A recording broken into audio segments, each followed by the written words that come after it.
예, 안녕하세요. 미셸 스틸 대사가 이제 주한미군 사령관과 함께 미국 측 단독으로 현충원을 방문했습니다. 이게 무지하게 의미심장한 사건입니다. 그러니까 현충원이 생긴 이후로 그게 1950년대 중반에 생겼거든요. 그러니까 한 70년 전에 생긴 건데, 문화 이승만 대통령 때. 이 70년 역사 속에서 단 한 번도 미국이 단독으로 저길 간 적은 없어요. 그러니까 뭐 현충일 기념식 때 내빈 초청으로 간 적은 있어도 미국이 단독으로 저길 간 적이 없어요. 처음이에요. 이거는 의미가 뭐냐면은요, 미국과 한국이 북한을 막으려고 싸우는 그 정도 수준이 아니고 동맹으로서 소련과 중공을 막는 걸 함께 한 거다라고 선언하는 사건이에요. 이거는 1954년 7월 28일 우남 이승만 대통령께서 미 상하원 합동회의 연설에서 밝힌 비전이 이제 72년 만에 드디어 현실화되는 겁니다. 76년 만에 뒤집힌 내러티브죠. 그러니까 6.25 터진 76년. 이때까지 이제 보통 사람들이 생각하기에 미국의 역할, 그러면 또 이 미국인들도 그렇게 생각을 했어요. 우리 미국은 북한 침략으로부터 너희 한국을 구해줬다. 또 우리도 흔히 그렇게 생각을 하잖아요. 그런데 한국과 미국은 소련과 중공을 함께 막았다. 북한은 스탈린과 모택동의 꼭두각시였을 뿐이다. 동맹이 되는 거예요, 이게 내러티브가. 그전에는 미국이 시혜자였고, 미셸 대사가 현충원에 오는 거는 이거는 동맹으로서 우리 같이 전체주의를 막아낸 동맹이야, 그런 뜻이 되죠. 예, 그러면 우리 주미 한국 대사가 이 그 워싱턴 DC에 있는 그 6.25 참전연사 기념공원을 꼭 예방을 하거든요. 예, 예방을 합니다. 이건 그 기본 프로토콜이에요. 그러면 이 대사가 예방을 할 때 이제까지는 기본이 뭐였냐면은 북한 침략으로부터 우리나라를 지켜주셔서 감사합니다. 이거를 표현하려고 예방한 거예요. 근데 이렇게 내러티브가 바뀌면 어떻게 되냐면 소련 중공 전체주의 침략에 대해 우리를 동맹으로 일으켜 세워 주셔서 감사합니다. 격이 달라지는 거예요. 감사의 격이. 그 격이 달라지는 근본적 내러티브의 변화를 우리 미셸 스틸 대사께서 연출을 해 주신 겁니다. 그런 의미에서 이거는 트럼프의 소년보 목사 접견과 맥을 같이 하죠. 이 접견의 메시지는 결국 뭐냐면은 반중 애국 진영이 우리의 진정한 파트너다, 이렇게 되는 거죠. 어떻게 생각하면 너무 당연한 얘기인 것 같은데 전혀 당연하지 않습니다. 미국의 그런 여러 가지 내부 사정, 입장 때문에 반중 애국 진영이 그것만이 거기가 핵심이 돼서 그게 미국의 가장 중요한 파트너였던 적은 사실상 없었다고 생각하셔도 돼요. 우남 이승만 최대의 적은 공산주의자가 아니었습니다. 미 국무부였습니다. 박정희 대통령 최대의 그런 그 골칫거리는 미 국무부였습니다. 카터 대통령이었고. 그 전두환 대통령이 운이 좋았죠. 레이건과 함께 했으니까 좀 편하게 했죠. 네. 다른 건 그런 적이 없어요. 그리고 이제 6.25 때 트루만 대통령은 진심으로 했고. 예.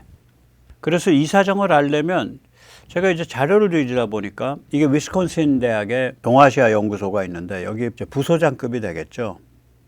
근데 거기에 이제 재밌는 얘기를 해서 조금 길지만 제가 좀 읽어드리겠습니다. 여러 면에서 1945년의 한국 문제는 러일 전쟁 타결 당시 시어도 루스벨트 대통령이 직면했던 한국 문제와 유사하다. 1905년 시어도 루스벨트는 동북아시아에 보다 안정적인 질서를 구축하는 길이라 믿고 일본에게 한국을 병탄하도록 내줬다. 1945년에도 한국을 다시 져버릴 전략적 유혹은 충분했다. 한국은 일본의 안보에도 미국의 안보에도 필수적인 지역이 아니었다. 1905년과 마찬가지로 한국인들은 1945년에 자신들의 국가가 거대한 이웃나라 중 하나의 정치적으로 예속되는 병탄 조치에 저항할 수 있는 위치에 있지 않았다. 한반도 전체에 대한 통제권을 소련에 넘겨주는 것이 전략적으로 타당한 듯 보이는 상황이었다. 강대국 게임으로 보아도 미국이 일본 전체를 점령하고 소련이 한국 전체를 점령하는 편이 훨씬 균형에 맞았을 것이다. 그럼에도 불구하고 이런 전략을 옹호하려는 사람은 아무도 없었다. 딘 러스크가 말했듯이 미국은 상징적 목적을 위해서라도 한국을 위해 무엇인가를 했어야만 되는 그러한 국내 사정이 있었다. 어떻게 이런 사정이 생겼을까? 이승만의 작품이다.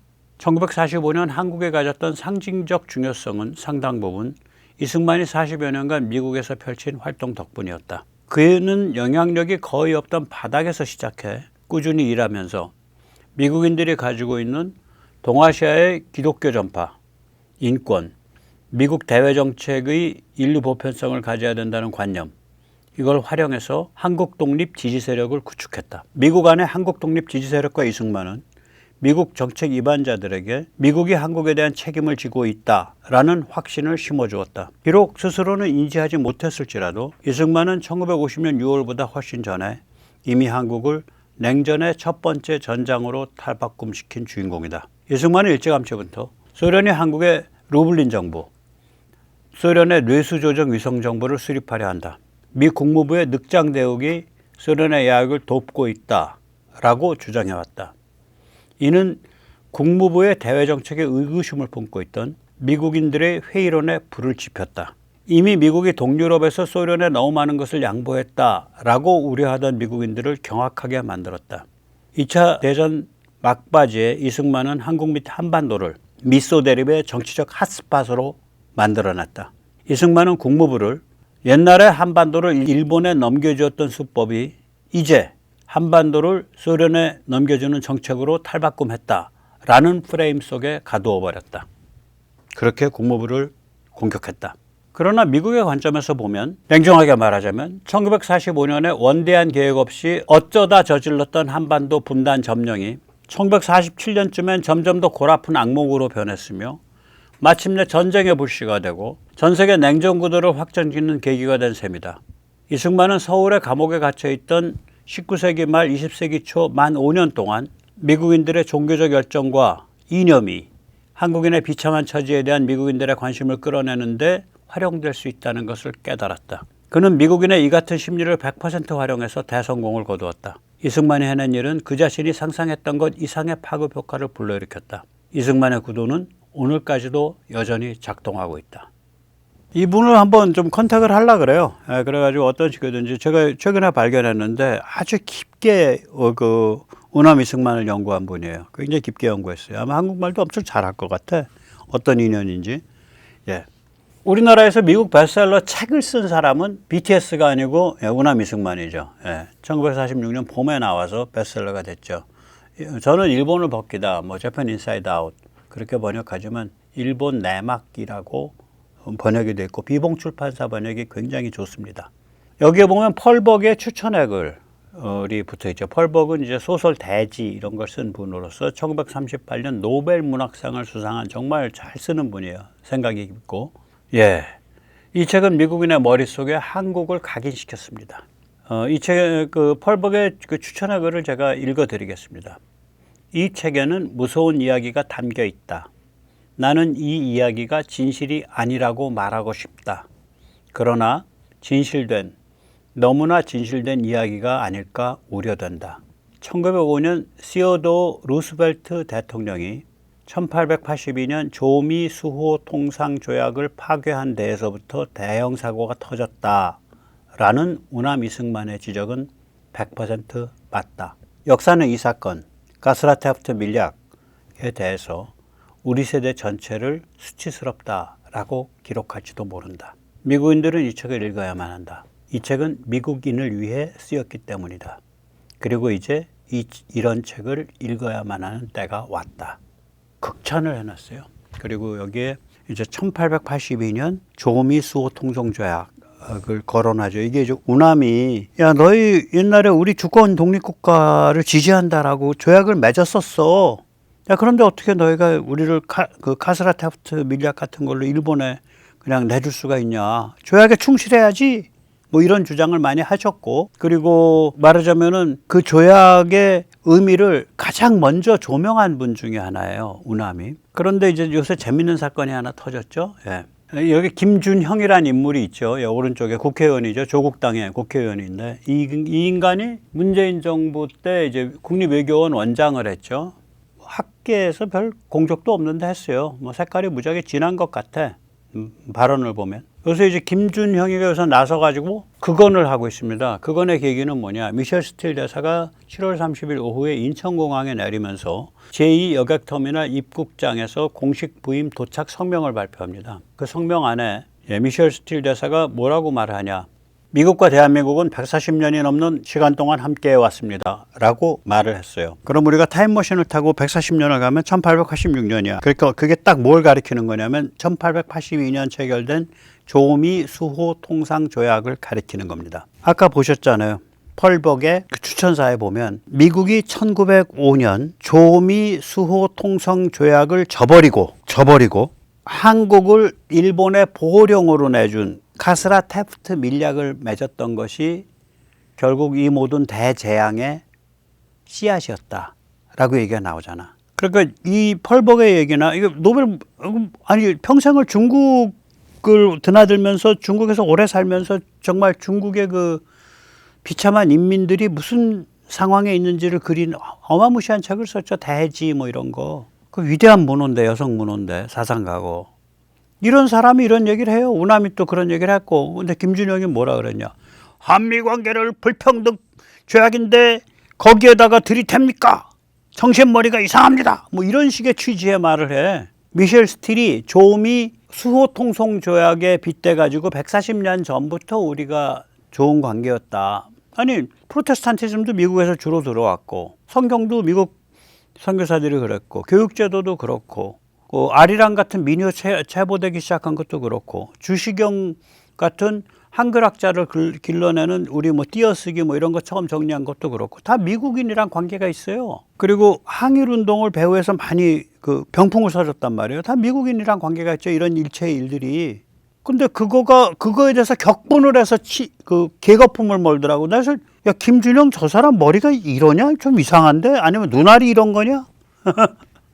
그래서 조미 수호 통송 조약이 그렇게 뭐 불평등하고 나쁜 건지 한번 봤어요. 중국과 조선의 입장은 뭐였냐 그 당시에. 조선은 주권국 아니에요. 예, 조선의 주권은 중국에 있습니다. 이 조선이 그래요. 왕실 입장이. 그 전에 시모노세키 조약 맺을 때도 우리는 주권이 중국에 있기 때문에 조약 맺을 당사자가 아닙니다. 이랬어요. 그 일본이랑 조약 맺을 때도. 미국은 조선은 주권국이야. 또 거기에 대한 미국의 입장. 주권에 대한 미국의 입장. 거기에 대해서 중국 조선은 야 미국 너희가 상관할 바 아니야 이거고 미국은 미국이 조선의 그 주권과 독립을 지지한다 이런 입장이고요. 이제 김준형이 이제 이게 거품 무는 건 치외법권 때문에 그렇거든요. 그 당시에는 힘 있는 나라와 힘 없는 나라가 하면 치외법권이 기본 상식이야. 그래서 미국에 의해서 치외법권으로 그럼 보장되는 사람들이 누구야? 비교적 멀쩡한 사람들이에요. 사업가, 선교사, 외교관. 근데 같은 해에 중국과 치외법권이 맺어져요. 조청, 상민, 수력, 무역, 장정, 화교. 우리가 그 인천에 가면 짜장면 집들 잔뜩 있잖아. 거기 보면 옛날에 뭐 조선 말서부터 들어와서 짜장면 만들었다고 이렇게 해놨잖아. 그 사람들 다 치외법권이에요. 한국 경찰이 못 견디던 사람이야. 특권적 지위를 누렸어요. 이제 요즘은 박정희 대통령이 다 쫓아내버렸잖아. 우남도 쫓아냈고. 대만 같은 데 가면 우남은 그렇지. 전쟁 나니까 다 화교들이 갔다고 대만이나 이런 데로 다 튀었다고요. 귀국하는데 비자를 안 내줘 버렸어. 그래서 우남 이승만 때 뿌리가 한번 뽑혔고 박정희 대통령은 그냥 그 부동산이나 이런 소유권을 인정을 안 했죠. 그러니까 불도저로 밀어버렸죠. 제가 어렸을 때만 해도 화교 많았어요. 굉장히 많았어요. 그리고 제가 어렸을 때만 해도 곳곳에 그 전족으로 해서 뒤뚱뒤뚱 걸어다니는 화교 할머니들 많이 봤었어요. 서울에 곳곳에 많았어요. 화교촌들. 그 사람들이 그러니까 그 뿌리가 언제 온 사람들이냐면 조선 말에 온 사람들이거든요. 1880년대, 90년대. 그 사람들이 조선 말에는 치외법권에 해당하는 특권층이었다니까. 짜장면 장사하던 사람들이.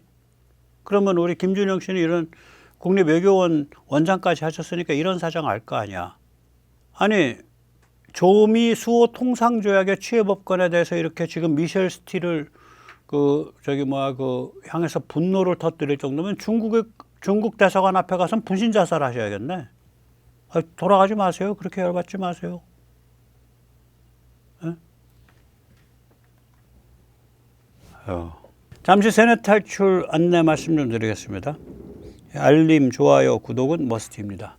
좀 여유가 되시면은 회원가입 많이 해주시고요. 또 여유가 되시면은 자율 구독료도 많이 부탁드립니다. 감사합니다. 자, 우리가 이제 1954년 7월 28일 미 상하원 합동회의 연설을 봐야 되는데, 우남이 얼마나 그 살벌한 연설을 했는지, 저게 그 당시에 부통령이 저게 이제 아이젠하워였던데, 부통령이 닉슨이에요. 왼쪽에 앉아 있죠. 우남 뒤에. 저 얼굴 보세요. 똥 씹은 얼굴 아니야. 어떤 연설을 했는지. 국내에서 최초로 이 연설의 전문을 제가 전해드립니다. 거의 전문입니다. 네, 거의 전문이에요. 국내에서 최초예요. 제가 어떻게 우남에 관계된 사료를 많이 발견했어요. 이게요, 아마 대한민국 역사 그 기록에 없는 것 같아요. 안 찾아지더라고.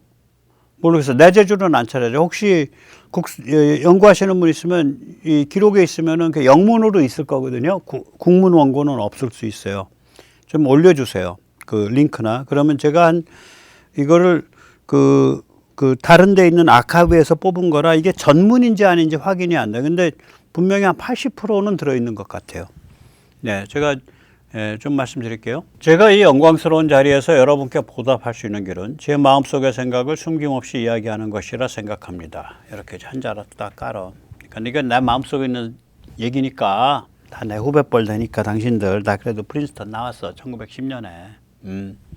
당신들 다 응애응애 할 때 난 그때 거기 나온 사람이야. 그러니까 그냥 이 늙은이가 마음속에 있는 얘기 할 테니까 그러려니 하고 좀 들어. 알았지? 하고 이제 한마디 깔은 거예요. 대한민국 국군은 아시아 전체에서 가장 강력한 반공 세력입니다. 만약 미국이 대한민국의 군사력을 증강시키면서 적정 수준의 공군력 및 해군 전력을 갖추도록 지원한다면 한국 전선에는 단 한 명의 미군 병사도 필요하지 않을 것임을 확실히 말씀드릴 수 있습니다. 많은 미국인이 숭고한 위협을 위해 그들이 가진 모든 것을 바쳤지만 그들이 목숨 바쳐 승리하고자 했던 전투는 아직 끝나지 않았습니다. 공산주의 폭정의 세력은 여전히 전 세계에서 주도권을 잡고 있습니다. 휴전은 넋 빠진 짓입니다. 적은 휴전 상태를 악용해서 전력을 증강할 뿐입니다. 이 가짜 평화는 순간적인 뿐입니다. 예견되었던 대로 제네바 회담이 아무런 성과 없이 막을 내린 지금 휴전을 끝장내고 다시 전쟁을 시작해야 마땅합니다. 우리 국토의 북쪽 절반은 100만 명에 달하는 소련의 앞잡이 중국인들이 점령하고 있습니다. 참고로 중공군은 1958년에야 철수를 시작했고요. 100만 명쯤이 있었어요. 중공 군사고문단은 1994년에 마지막으로 철수했습니다. 공산군 진지는 우리 수도에서 불과 40마일 이내에 위치해 있습니다. 제트 폭격기까지 갖춘 공산군의 비행장들은 우리 국해에서 비행을 했을 때 불과 10분 거리에 있습니다. 그러나 죽음의 위협은 서울이나 워싱턴이나 별반 다를 바 없습니다. 크렘린의 운모가들이 노리는 첫 번째 목표가 바로 미국의 파괴이기 때문입니다.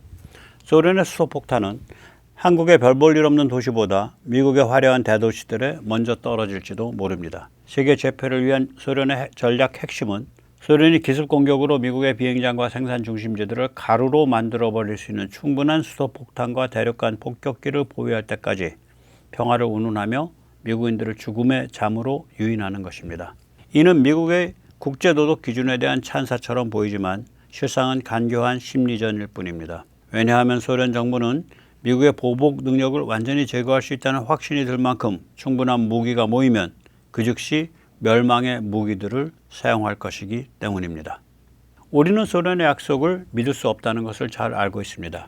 우리는 일제 36년 경험을 통해 흉측한 체제를 꿰뚫어 볼 수 있게 됐습니다. 공산주의자들은 자신들의 이익에 부합한다고 판단하면 결코 조약을 준수하지 않습니다. 그들은 그 어떤 도덕적 가책이나 인도주의적 원칙, 종교적 금기에도 제약받지 않습니다. 그들은 세계 재패를 이루기 위해서라면 가장 비열한 수단이라도 동원하겠다라고 맹세한 자들입니다. 소련은 스스로의 의지로 멈추지 않을 것입니다. 반드시 저지해야만 합니다. 전 세계 자유인류가 살아남는 길은 평화가 존재하지 않는데도 막연히 평화를 바라는 것이 아닙니다. 소련 정부가 세계를 제패하려 괴물 같은 야욕을 포기하도록 어떻게든 설득할 수 있다고 믿는 것도 아닙니다. 공산주의자들이 멸망의 무기를 소유하게 되더라도 감히 그것을 사용할 엄두조차 내지 못하도록 힘의 균형을 공산주의자들에게 압도적으로 불리하게 기울이는 것만이 유일한 길입니다. 이게 레이건이 말하고 트럼프가 말하고 있는 힘을 통한 평화, Peace through Strength죠. 이미 우남이 얘기한 거예요. 우남이. 예.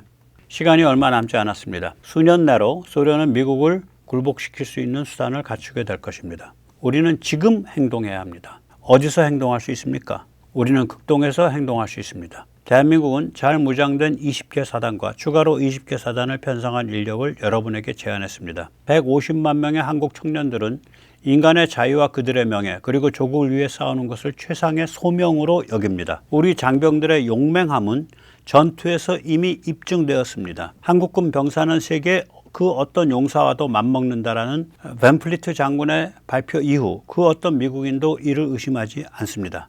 대만의 중화민국 정부 역시 63만 명의 현역 군인 및 수많은 예비군을 여러분께 제안했습니다. 스케일이 물론 이제 막 하는 소리예요. 이게 이제 안 통할 거 알면서 하는 거예요. 어떤 그러니까 예언자적 입장에서 하는 거예요. 그러니까 뭐냐면 니들이 그냥 단순히 우리 북침을 막아서 우리를 구해주려고 동맹한 거 아니잖아. 그러려고 니들이 와서 또 싸운 것도 아니잖아. 우리는 지금 인류를 위협하고 있는 전체주의에 대해서 같이 피를 흘리면서 싸운 그런 동맹이야 라고 말하고 있는 거예요. 미셸 스틸 대사가 전체주의에 대한 인류의 숭고한 전쟁에서 숨져간 한국군을 모신 데 가서 참배를 한 거예요. 무려 미국 대사로서 역사상 처음으로. 미국 대사로서 역사상 처음으로. 지발로 간 건 처음이에요. 한국 쪽에서 무슨 행사 벌려가지고 내빈 초청하면 가도 지발로 간 건 처음이에요. 무지하게 중요한 사건이에요, 이거. 그리고 그때 그 무렵에 트럼프는 워싱턴에서 손현보 목사를 만난 거고. 예. 중국 보토의 공산 정권은 진흙발을 가진 괴물에 불과합니다. 그 정권은 민중들로부터 증오를 받고 있습니다. 공산당이 1,500만 명의 반대파들을 살해했음에도 불구하고 수천 명의 자유중국 유교대원들이 여전히 중국 내륙에서 싸우고 있습니다. 한국에서 포로가 된 중공군 중 14,369명이 대만을 택하고 단 220명만이 중공으로 돌아가기를 택했던 사실이 증명하듯 그들은 체제에 충성하지 않습니다. 게다가 중공의 경제는 매우 취약합니다. 수입품의 60%가 해상을 통해 들어오며 해상 연안 운송망은 중국의 남북을 연결하는 가장 중요한 통로입니다. 미 해군이 중국 연안을 봉쇄한다면 그들의 운송망에는 대혼란이 일어날 것입니다. 미 해군뿐만 아니라 미 공군도 필요할 것입니다. 그러나 미 주상군은 단 한 명도 필요하지 않습니다. 중국 본토가 다시 자유세계의 편으로 돌아온다면 한반도와 인도차이나에서의 전쟁은 자동으로 승리로 끝나게 됩니다. 소련이 감히 미국과의 전쟁을 무릅쓰지 못할 정도로 힘의 균형이 소련에 절대적으로 불리하게 기울어질 것입니다. 반면에 우리가 중국을 다시 되찾지 못한다면 자유세계의 궁극적인 승리는 생각할 수도 없습니다. 우리가 중공을 공격하는 경우 소련 정부가 중공을 위한 전투에 자체 지상군과 공군을 투입하지 않겠냐라고 우려하는 분이 계실 겁니다. 그럴 수도 있습니다. 하지만 그것은 자유세계에 오히려 절호의 기회가 될 것입니다. 소련이 수소폭탄을 대량으로 생산하기 전에 미 공군이 소련의 생산 중심지들을 파괴하는 것을 정당화해 줄 것이기 때문입니다. 이것이 가혹한 방식이라는 것을 잘 알고 있습니다. 그러나 공산주의자들은 이 세상을 가혹하고 끔찍한 세상으로 만들어 놓았으며 이런 세상에서 나약해진다는 것은 곧 노예가 되는 것을 의미합니다. 용기를 내어 미국 독립의 아버지들인 조지 워싱턴과 토마스 제퍼슨을 기억하며 일어서야 합니다. 절반은 자유인, 절반은 노예인 집구석은 존속할 수 없다라고 밝혔으며 연방 해체를 막아내기 위해 기꺼이 싸웠던 위대한 해방자 아브라함 링컨을 기억하며 일어서야 합니다. 절반은 공산주의, 절반은 민주주의인 세상에서는 결코 평화가 있을 수 없습니다. 아시아를 자유의 안전지대로 만들기 위해 지금 여러분의 중대한 결단이 필요합니다. 아시아 안보가 지켜진다면 유럽, 아프리카, 아메리카에서의 세계 공산주의 문제 또한 자동으로 해결될 것입니다. 예, 우리가 이 정도 대통령이었어요, 건국 대통령이. 그러니까 이거는 그러니까 그렇게 실현될 거라고 믿은 게 아니라 이 냉전의 최전선에 서 있는 국가로서의 그 결기, 그 결사적인 거를 영어 연설로서 미 의회에서 상하원 합동회의 연설에서 밝힘으로써 야 건드리면 가만 안 둘 거야. 중국, 북한, 일본 다 경고를 보낸 거예요. 그 당시 일본이 어디로 갈지 모를 때예요. 어디로 갈지 모를 때예요. 그때는.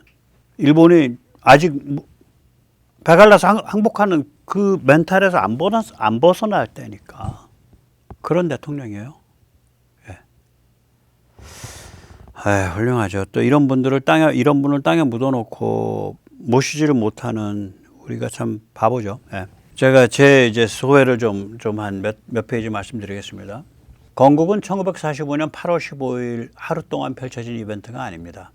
재헌헌법은 건국 단계 헌법 발전 과정의 첫걸음에 지나지 않습니다. 대한민국은 일제가 패망한 1945년에서 6.25가 멈추고 한미동맹에 맺어진 1953년까지 8년에 걸쳐 건국됐습니다. 이 건국기에 4개의 기둥이 작동했습니다. 하나는 미국의 막연하고 어정쩡한 지정학 전략, 두 번째는 미국의 숭고한 결단과 희생, 세 번째는 우남 이승만의 거대 비전, 네 번째는 깊고 깊은 뿌리와 한국인의 얼.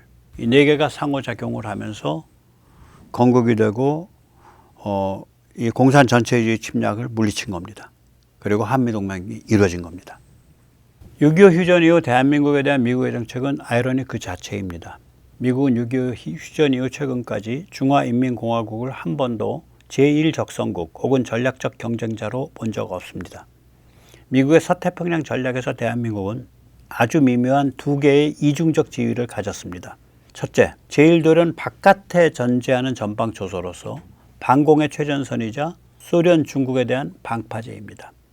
둘째, 미국을 전쟁으로 끌고 들어갈 수 있는 위험성을 철저히 차단하고 관리해야 되는 대상입니다. 대한민국 제대로 사고치지 못하게 관리해야 돼. 한쪽은 그거고요. 다른 한쪽은 저기는 전방초소야. 둘이 잘 안 맞죠.